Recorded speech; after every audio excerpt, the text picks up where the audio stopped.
नामवर शख्सियत गुजारे एक दिन जियो के साथ।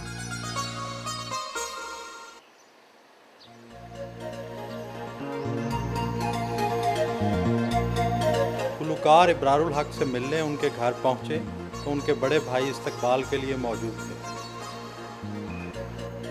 जो लाउंज में ले गए जहां इब्रारुल हक इंतज़ार में थे।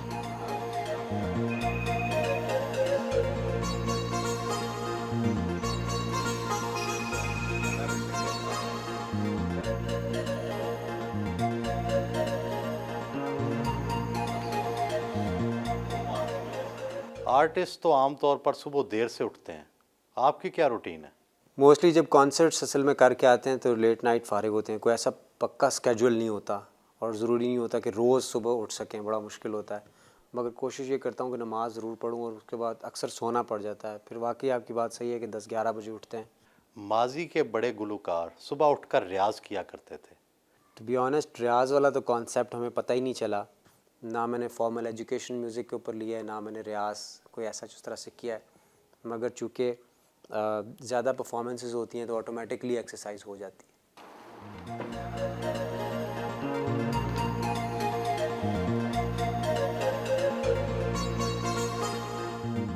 वो सुबह उठकर घर के लान में आते हैं। इस दौरान अपने पालतू शेर के बच्चे से खेलते हैं, उसे दूध पिलाते हैं।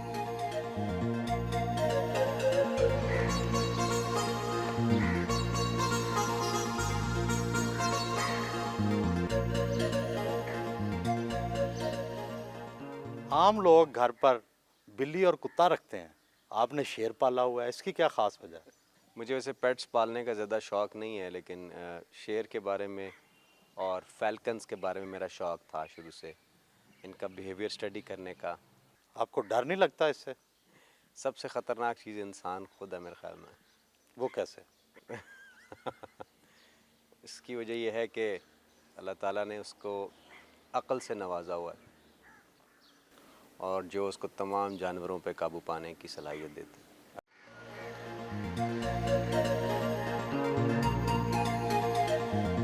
वो घर के करीब वाक़े पार्क में रोज़ाना जॉगिंग करते हैं।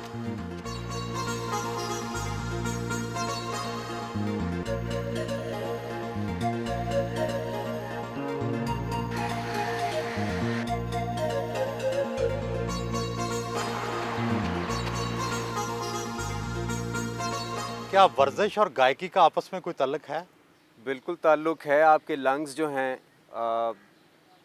उनका अच्छी तरह से काम करना बड़ा इम्पॉर्टेंट है और वैसे भी वर्जिश इंसान की सेहत के लिए बड़ी ज़रूरी है। अगर सेहतमंद होगा तो अच्छी परफॉर्मेंस भी हो सकेगी और बाकी की ज़िंदगी भी अच्छी गुजरेगी। माजी के बड़े सिंगर बहुत मोटे थे।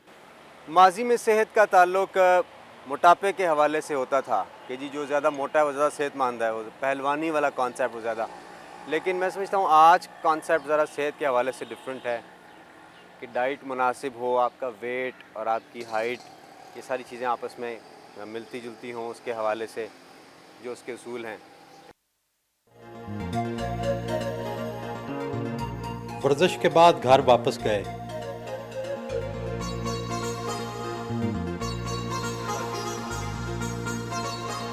ये एक आर्टिस्ट का बेडरूम नहीं लगता, ना इसमें डेक है ना म्यूज़िक इंस्ट्रूमेंट। नहीं, आपने बिल्कुल सही कहा। असल में ये कमरा वो है जिसमें मैं और मेरे वालिद हम दोनों इस रूम को शेयर किया करते थे और उनका म्यूज़िक के साथ दूर दूर का भी कोई ताल्लुक़ नहीं था, बल्कि वो मुखालिफ थे थोड़े। मैंने इस कमरे को बिल्कुल वैसे ही रखा है जैसे ये उस वक्त था, लेकिन इसके अलावा भी मेरे घर में कोई म्यूज़िकल इंस्ट्रूमेंट नहीं है और जो भी मैं म्यूज़िक से रिलेटेड एक्टिविटीज़ करता हूँ वो स्टूडियोज़ में ही करता हूँ, तो उसको घर में मैं नहीं लेके आया और वो सिर्फ शौक़ के लिए है म्यूज़िक वाली साइड, और उसको मैं कब तक रखूँ और कब उसको मैं छोड़ दूँ इसका भी कोई पता नहीं है। आप काले और नीले रंग के कपड़े क्यों पहनते हैं? इस रंग से कोई ख़ास मुनासबत है आपको? इसका बैकग्राउंड तो मुझे नहीं पता, मगर सिंपल रीज़न कि मुझे बड़ा अच्छा लगता है। काला, नीला और ग्रे मेरे फेवरेट कलर्स हैं। कई लोग तो ये समझते हैं कि आप एक ही सूट पहने रहते हैं हमेशा। जी हाँ, मोस्टली लोग यही समझते हैं। मेरे पास एक ब्लू कलर की शर्ट है और एक काला कोट है जो मैं कभी नहीं उतारता।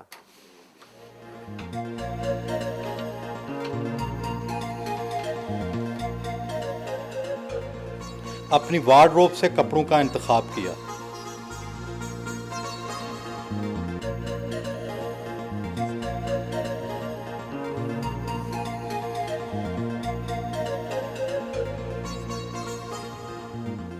क्या आप खुद भी ड्राइविंग करते हैं? जी हाँ, बिल्कुल, मैं भी ड्राइविंग करता हूँ। पाकिस्तान की ट्रैफिक कैसी लगती है? पाकिस्तान की ट्रैफिक अच्छी है जी। मैं सिर्फ ये कहना चाहूँगा कि हमें लोगों से बहुत ज़्यादा एक्सपेक्ट नहीं करना चाहिए। अनफॉर्चुनेटली हमारे कॉन्सेप्ट्स कभी कभी वैसे थे कौन थोड़े से ख़राब हो जाते। मैंने मोटरवे की ट्रैफिक भी देखी है और बाकी शहरों की ट्रैफिक भी देखी है, और उनमें ज़मीन आसमान का फ़र्क।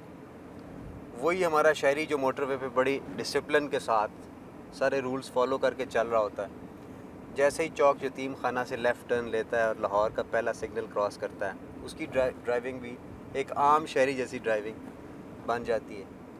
जो सिस्टम है बज़ाते ख़ुद, उसको अगर थोड़ा सा बेहतर बनाने की कोशिश की जाए तो पोटेंशियल नज़र आता है कि आहिस्ता आहिस्ता हमारी शहरों की ड्राइविंग भी जो ट्रैफिक है वो भी यकीनन लोगों में ठीक हो जाएगी।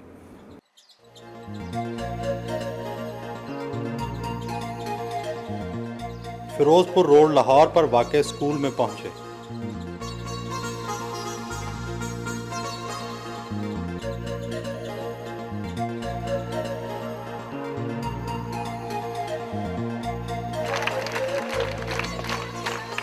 बच्चों ने पुरतपाक इस्तकबाल किया, सलामी दी।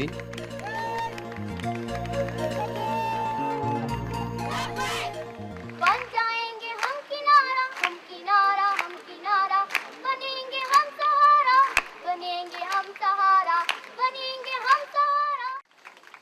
बच्चों में इनामात तकसीम किए। स्कूल से वापसी पर ऑटोग्राफ दिए।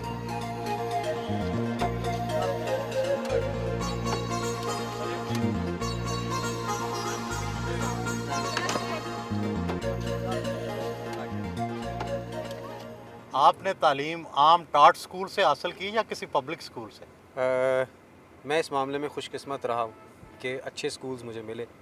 गुजरात में म्यूनिसिपल जूनियर मॉडल स्कूल से मैंने तालीम का आगाज़ किया, फिर सनराइज़ कैम्ब्रिज से, फिर Quaid-e-Azam university Islamabad, FG sir Syed college, तो फिर पंजाब लॉ कॉलेज। तो मुझे अच्छे तालीमी इदारे मुयस्सर आए।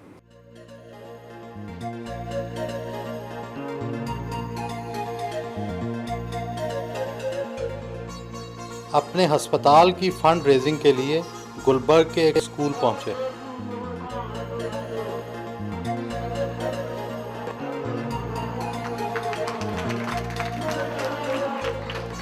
बच्चों ने फूल पेश किए। बच्चों के तैयार करदा मुख्तलिफ मॉडल देखे। अपने प्रोजेक्ट्स के हवाले से बच्चों ने ब्रीफिंग दी। स्कूल के बच्चों की तरफ से इब्रारुल हक को चेक दिया गया।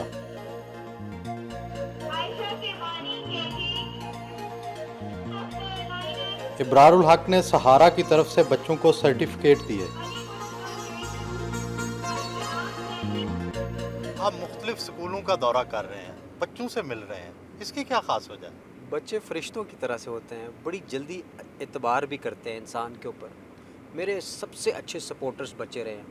मैंने एतबार का लफ्ज़ इसलिए इस्तेमाल किया कि जब शुरू में मैं फ़ंड रेजिंग मुहिम पे निकला, लोगों का एकदम से एतबार कर लेना आपके ऊपर कि ये जो बात कर रहा है 45 करोड़ का प्रोजेक्ट, तो ये कैसे बनेगा, तो सबसे ज़्यादा बच्चों ने मुझे पहले दिन से सपोर्ट किया।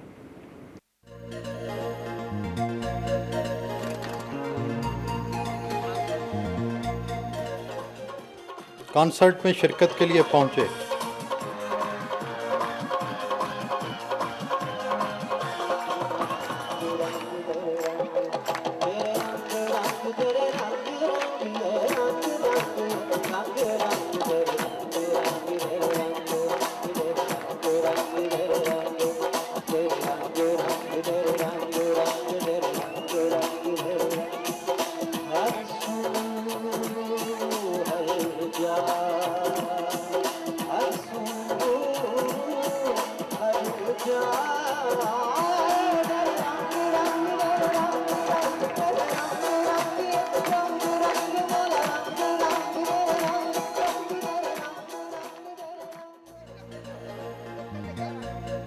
वापसी पर सड़क के किनारे से नान और आलू की टिक्कियां खरीदी।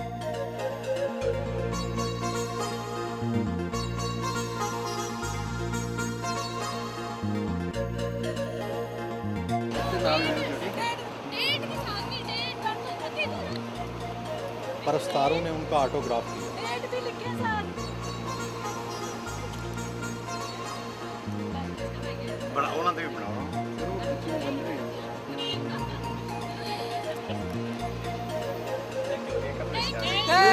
Thank you.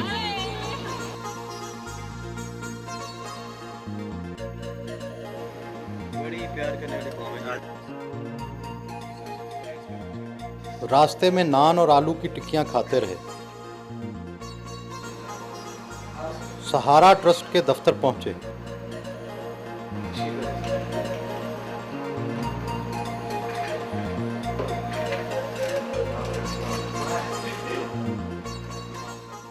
रफ़ाई कामों का ख्याल कैसे पैदा हुआ? जब मैं स्कूल में था तो फॉर्म गाइड तहरीक शुरू हुई, उसमें मैंने साथ दिया बच्चों का। जब कॉलेज में था तो उस वक्त एक रेडिकल्स के नाम से ऑर्गेनाइजेशन बनाई मैंने। जब कायद आज़म यूनिवर्सिटी इस्लामाबाद में था तो मैंने QBDS बनाई, कायदियंस ब्लड डोनर सोसाइटी। तो ये एकदम से शुरू नहीं किया, काफ़ी अरसे से ये मैं करता आया हूँ। बाज़ लोग ये इल्ज़ाम भी लगाते हैं कि खिलाड़ियों और गुलकारों ने जो रफ़ाई तंजीमें बनाई हैं वो सस्ती शोहरत और ज़ाती मुनफ़त के लिए है। शोहरत को तो एक साइड पे रखें। देखें, शोहरत तो अल्लाह ताला ने पहले ही बहुत दे दी।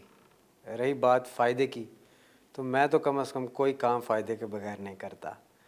अगर ये काम भी किया है तो इसका फ़ायदा मिलेगा। फ़र्क थोड़ा सा इतना है कि इस जहां में तो इंशाल्लाह मिलेगा ही, आखिरी जहान में बहुत ज़्यादा फ़ायदा मिलेगा। और जो सदका जारिया का सबब बनेगा ये अस्पताल, और इंशाल्लाह आइंदा बनने वाले अस्पताल।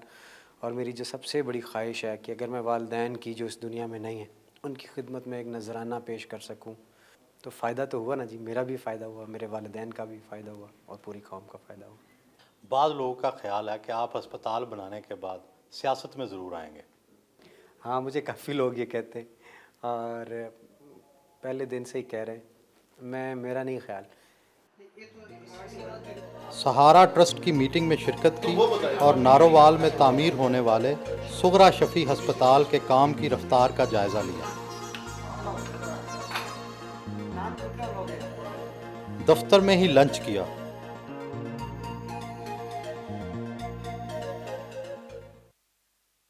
भाई की इमामत में दफ्तर में नमाज अदा की।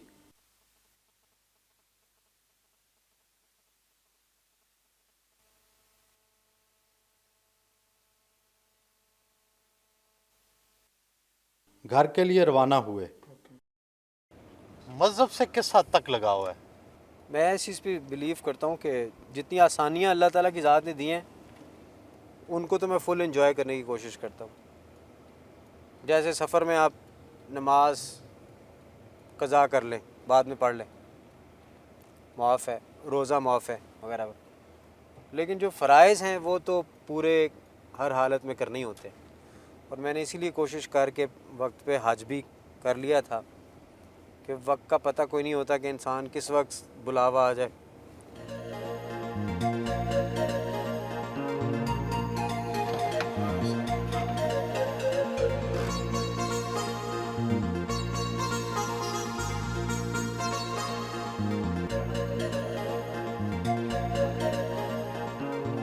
आर्टिस्ट ज़िंदगी के बहुत से मामलात में लापरवाह होते हैं। इब्रारुल हक के हवाले से कैसे हैं? इसकी ज़िंदगी एक तो इतनी सादा है और इतना अपने ऊपर स्पेशली उसका कोई ख्याल नहीं होता। आप देखें उसके ड्रेसेस देखें, रूटीन में भी अगर एक ड्रेस पहना हुआ है उसने तो उसको परवाह नहीं होती कि उसमें कुछ ख़राबी है या कुछ स्टेन है, तो वो इतना केयर नहीं करता। तो फिर कौन इसके मामलात का ख्याल करता है? दरअसल इसकी तबीयत इतनी सादा है कि अपने काम जो कोशिश करता है ख़ुद करे।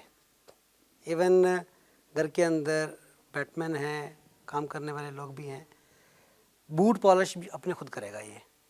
और मैंने बहुत दफ़ा देखा है इसको कि बाज़ वक़्त बैटमैन कहेगा जी मुझे बूट पॉलिश करने दे सर, मैं करता हूँ, तो मना करेगा, खुद करेगा।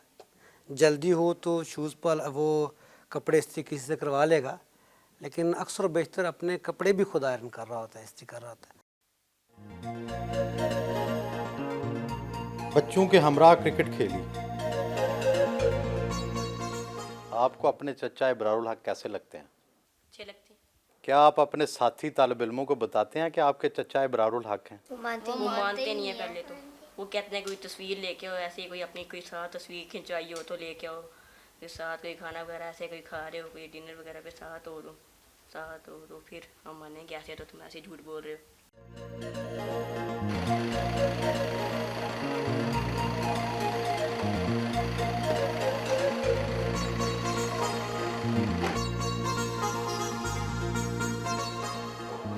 शाम को एक दोस्त के घर मधु थे।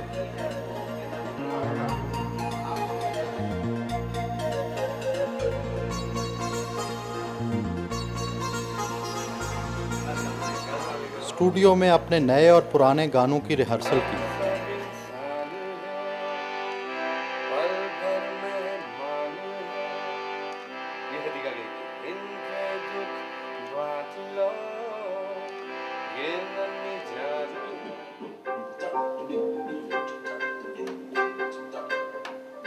वैसा तेरी गाल करी, वैसा तेरी गाल करी, गाल करनी अड़ाड़ी नौमणी, सैया बना घर सुना, सुना सैया बना घर सुना। आपने क्लासिकी मौसीकी नहीं सीखी, क्या इसकी वजह से गायकी में मुश्किल नहीं पेश आती? मुश्किल इसलिए पेश नहीं आती कि हम लोग क्लासिकल तो गा नहीं रहे या नीम क्लासिकल तो नहीं गा रहे, और उसमें कोई उतनी वर्दें भी नहीं लेनी पड़ रही होती, इतनी जगह भी नहीं लेनी पड़ रही होती हमें। मगर अगर सीखी होती तो शायद ज़्यादा पुख्तगी से हम लोग गा सकते। जितना थोड़ा बहुत मुझे पता है उसके हवाले से आपको बताऊँ तो ये कि हमारी टाइप की म्यूज़िक में उसका इतना ज़्यादा फ़र्क नहीं पड़ता, 2-4% पड़ता। जो सबसे इम्पॉर्टेंट चीज़ होती है उसके लिरिक्स और उसकी बेसिक कैची ट्यून और उनका आपस में जेलिन होना होता है। आप तो सारी उम्र शहरों में रहे, आपने ये खालिस पंजाबी कहाँ से सीख ली? सबसे बड़ा सोर्स पंजाबी का तो मेरी वालदा मरहूमा थी, जो वो टिपिकल पंजाबी बोलती थी, और उनका चूँकि बहुत नॉलेज था और वो उससे पहले मेरे जन्म से पहले देहातों में रही, तो वो खालिस पंजाबी मैंने उनसे सीखी, ऐसे अल्फाज टिपिकल उनसे सीखे। आपके गानों की मरकज़ी किरदार प्रीतो, मुल्तानन, बिल्लो, ये सिर्फ तसव्वुराती किरदार नहीं हो सकता। आपके लाशऊर में कौन छुपा बैठा है? नहीं, लाशऊर में कोई छुपा हुआ नहीं है, मगर मैं ये ज़रूर कहूँगा कि जब भी कोई क्रिएटिव माइंड काम करता है तो वो अपनी ऑब्ज़र्वेशन की बेस के ऊपर काम करता है और उसको इनपुट ज़रूर चाहिए होती है। अगर प्रीतो ही उसके लाशऊर में है तो फिर वो बिल्लो कहाँ से आई, या फिर वो मुल्तान या वो पंजाबन, एक जगह पे वो मोटी है, एक जगह पे वो पतली है, तो दैट मीन्स कि वो ऑब्ज़र्वेशंस बदलती जा रही हैं, वो लाशऊर में कोई एक करैक्टर नहीं बैठा हुआ। मसरूफियात के ख़ात्मे के बाद बिल आखिर घर पहुँचे। आर्टिस्ट आम तौर पर अमीर होते हैं, आपका बैंक बैलेंस कितना है? अल्लाह का बड़ा करम है, काफ़ी सारे पैसे हैं अपने पास, और उसमें जो इम्पोर्टेंट बात है वो ये है, टैक्स देता हूँ सारा, ज़कात देता हूँ अल्लाह ताला के फ़ज़ल से, और जो पैसे हैं बैंक्स में उनके ऊपर सूद भी नहीं लेता। ये तीनों चीज़ें मेरे लिए ज़्यादा अहम हैं, और हकीकत पूछे तो मुझे अंदाज़ा नहीं है, पता नहीं है, और काफ़ी अच्छा वो मैंने को पता किया भी नहीं है कि क्या है क्या नहीं है। आपकी गायकी किस ज़ुमरे में आती है, पॉप म्यूज़िक में या फोक म्यूज़िक में? मुझे लोग अक्सर ये सवाल पूछते थे कि आप कौन सा म्यूज़िक करते हैं, तो मैं थोड़ा सा कंफ्यूज इसलिए हो जाता था कि ना ही तो वो पॉप म्यूज़िक था, ना ही वो फोक था, और क्लासिकल तो नीम क्लासिकल तो बिल्कुल भी नहीं था। लेकिन मुझे किसी ने कॉम्प्लीमेंट दिया, किसी अच्छे बड़े गायक ने, कि तुम ये बताया करो कि तुमने एक आमेज़श की पॉप और फोक म्यूज़िक की जो पहले नहीं थी। बड़े बड़े नामों वाले गुलकार छोटी छोटी बातों पर लड़ते क्यों हैं? मेरा ख़्याल है अखबारों के ज़रिए, अखबारों में लड़ाई होती है और अखबारों वाले ही मोस्टली लड़ाते हैं। जब वो आम ज़िंदगी में मिलते हैं तो बड़ी अच्छी तरह से मिलते हैं, और शुरू में ऐसा होता है कि मिसअंडरस्टैंडिंग्स डेवलप हो सकती हैं कि तुमने ये बयान दिया, वो कहता है नहीं मैं तो नहीं दिया, अखबार में आया हुआ था, उसने कहा तुमने दिया, मैंने भी नहीं दिया, तो बाद में फिर हम बैठ के हंस रहे होते हैं। आज ये तो बता दें कि आपके गानों का खुफिया शायर कौन है? खुफिया शायर से आपकी क्या मुराद है? मैंने अपने गाने की पोइट्री गानों की खुद ही करता हूँ, और उसमें मेरी कोशिश होती है कि अगर कोई अच्छी लाइन मुझे मिल जाए तो ज़रूर इस्तेमाल करूँ। जैसे मैंने बाबा बुल्ले शाह की एक दो लाइनें इस्तेमाल की, वे बुले आसा मरना ना ही गोर पे आ कोई और। तो इस तरह की जो मोती टाइप बातें हैं ना, हमारे बुज़ुर्गों ने कह दी हैं, वो मेरी कोशिश होती है कि मैं ज़रूर शायरी में लगा दूँ। और मोस्टली बाकी जो पंच लाइन होती है, बाकी सारे अंतरे होते हैं, शायरी होती है, वो मेरी अपनी होती है। आपके कई गाने फिल्मों में आए, क्या आप उनके मयार से मुतमिन हैं? नहीं, उनसे बेहतर बन सकते थे, लेकिन उनकी भी मजबूरियां अपनी जगह होती हैं कि जब फिल्म कंप्लीट हो चुकी भी होती है तो हमसे गाना ले लेते हैं और वादा करते हैं कि अच्छा बनेगा। तो अप टू माय एक्सपेक्टेशंस तो नहीं था। एक्टिंग करने को जी चाहता है?